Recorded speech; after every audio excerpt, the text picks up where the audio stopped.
Bonjour et bienvenue sur Radar d'Afrique. Aujourd'hui, nous vous révélons des vérités politiques que beaucoup préfèrent taire, alors abonnez-vous pour ne rien manquer. Bienvenue sur Radar d'Afrique.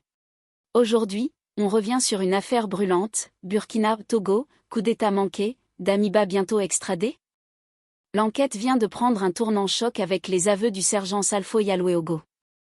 Recrutement secret, appels anonymes, intermédiaires inattendus, et au bout du fil.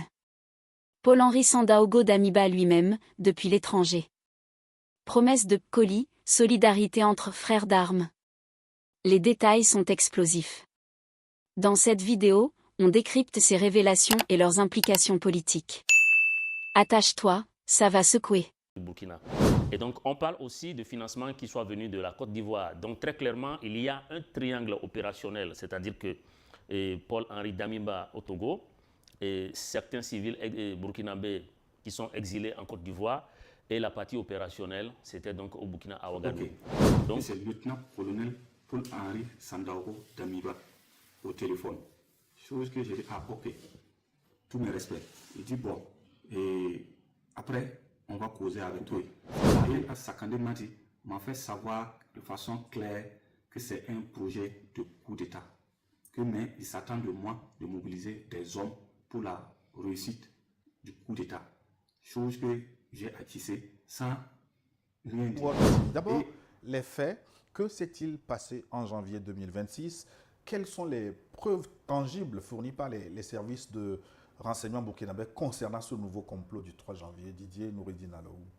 Oui, merci. Effectivement, dans la nuit du 3 au 4 janvier 2026, un complot visant l'assassinat du capitaine Ibrahim Traoré et la neutralisation d'infrastructures clés comme une base de drones est déjoué par les services de sécurité burkinabés. C'est l'information. Et puis cette information, elle a été portée à la connaissance du grand public par le ministre de la Sécurité publique, Mamadou Sabna. Et puis, de quoi s'agit-il en réalité? Il y a eu effectivement un complot qui vise à tuer, pour utiliser des termes précis, à éliminer physiquement le capitaine Ibrahim Traoré, soit en tirant sur lui à bout portant ou en procédant par des explosifs et même par des procédés de pose de mine dans le domicile présidentiel. Et puis, vous avez bien fait de le rappeler, il y a un nom qui est revenu et qui a été désigné comme le commanditaire principal, c'est le lieutenant-colonel Paul-Henri Damiba. Et dans cette préparation, on apprend dans les communications officielles du Burkina Faso qu'il y a eu même des commerçants qui se sont déplacés jusqu'à Lomé pour le rencontrer Damiba, discuter avec lui et préparer donc cette action subversive. Et sur le terrain, il y a donc des militaires et même des civils qui sont mêlés à cette affaire.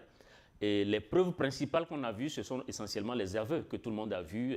Les intéressés sont passés aux aveux et ça a été diffusé directement à la télévision nationale du Burkina. Et donc, on parle aussi de financement qui soit venu de la Côte d'Ivoire. Donc, très clairement, il y a un triangle opérationnel, c'est-à-dire que Paul-Henri Damiba au Togo, et certains civils burkinabés qui sont exilés en Côte d'Ivoire, et la partie opérationnelle, c'était donc au Burkina à Ouagadougou.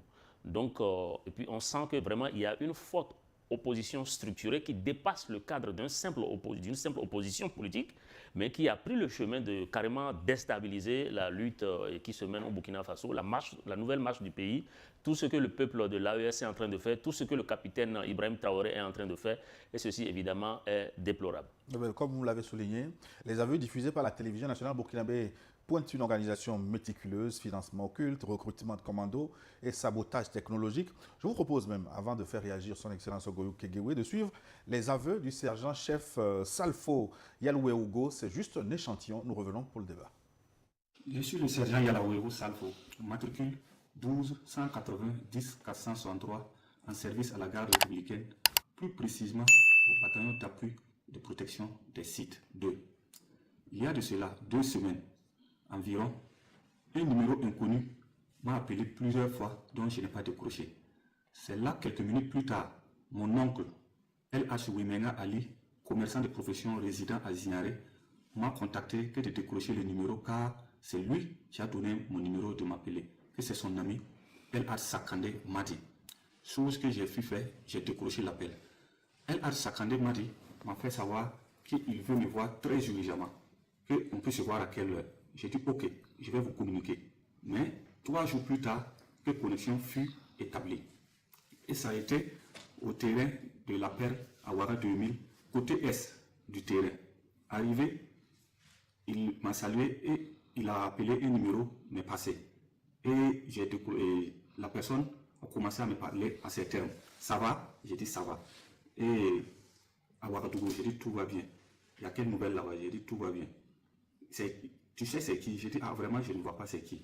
Et, ah bon? Ok. Que c'est le lieutenant-colonel Paul-Henri Sandaogo d'Amiba au téléphone. Chose que j'ai dit ah ok. Tous mes respects. Il dit bon. Et après on va causer avec toi. Et notre communication s'est arrêtée là-bas ce jour. 2 à 3 jours plus tard, El Had Sakandé m'a recontacté que le lieutenant-colonel Paul-Henri Sandaogo souhaite me parler. Mais je peux passer tout de suite. J'ai dit, vous êtes à quel niveau? Il m'a donné l'image qui était à son bureau. Chose qui fait, j'ai été. Et il a appelé le lieutenant-colonel Paul-Henri Sandaogo me passer. C'est là, le lieutenant-colonel Paul-Henri Sandaogo m'a fait savoir qu'il est soldat comme nous, comme moi, et il sait que c'est pas simple. Mais tu ne demandes pas, mais j'ai une commission pour toi. Que la commission sera disponible soit demain ou après-demain avec El Had Sakandé m'a dit que tu pourras passer, récupérer. Chose que je l'ai remercié pour l'acte qu'il venait de faire. Et qu'il a précisé également que El Had Sakandé m'a dit va préciser des choses, des trucs. Après notre échange, il a coupé. C'est là El Had Sakandé m'a fait savoir de façon claire que c'est un projet de coup d'État. Mais il s'attend de moi de mobiliser des hommes pour la réussite du coup d'État. Chose que j'ai acquissée sans rien dire. Et on s'est quitté sur ça. Le deuxième jour que je devais récupérer mon colis, j'ai appelé El Had Sakandé Madi. Il m'a fait savoir qu'il est en déplacement. Que dès qu'il rentre, c'est là on est resté comme ça. Et à son retour de son déplacement, c'est l'oncle Wimenga Ali, commerçant et de profession résident à Signaré, qui m'a contacté que de rentrer en contact avec El Had Sakandé Madi, qui est de retour pour prendre ma commission.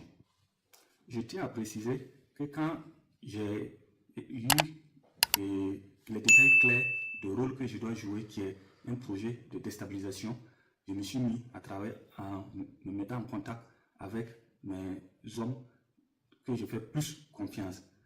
Et c'est en ce moment, pendant l'absence de El Had Sakandé Madi hors pays, j'ai travaillé. Et je tiens à préciser que j'étais chef de piquet à la gare républicaine le 31 décembre. Le 31 décembre. Soit rendez-vous a été pris entre Lagui Sakandé et moi à 20h, à part Laïri à son bureau, pour récupérer un colis pour récupérer le colis, j'ai été avec mon véhicule, avec 2 PKMS et des munitions, beaucoup de munitions, 4 caissettes de munitions. Une fois sur les lieux, je devrais communiquer avec le lieutenant-colonel Paul-Henri Sandaogo d'Amiba afin de rentrer en possession de mon colis et prendre les horaires de la rencontre. C'est quand j'attendais l'appel que j'ai été arrêté avec El Had Sakandé Madi à Parlayiri aux environs de 22h. Je présente mes sincères regrets à son Excellence, chef suprême des armées, président du Faso, le peuple résilient du Burkina Faso. Je présente mes sincères regrets à ma hiérarchie et à la hiérarchie militaire. Je présente également mes sincères regrets à toutes les forces composantes de notre mère patrie. Je demande clémence et je tiens également à demander pardon à toutes les unités engagées sur des théâtres d'opération jour et nuit, malgré les intempéries, malgré l'adversité, malgré que les combats sont aptes. Je demande clémence Que Dieu aide le Burkina Faso. Que Dieu aide le Burkina Faso. Que Dieu aide le Burkina Faso. Le Burkina Faso reste seul, unique et indivisible.